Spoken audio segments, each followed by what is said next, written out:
يا منى وحشتينا. منى انت كويسه؟ أنا مش كويسة.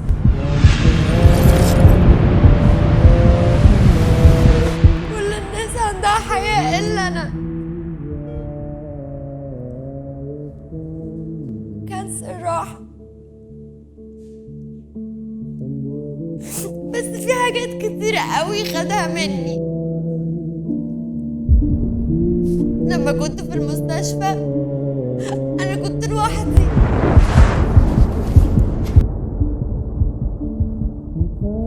مش عارفة أتنفس، وصداع طول الوقت، تعب وإرهاق. أنا كان نفسي حد يطمني،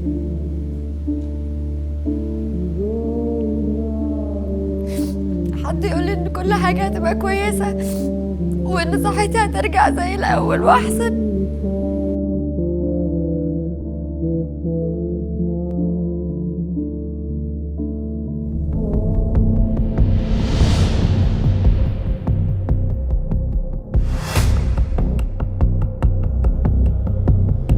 الحياة بعيون أفيدان.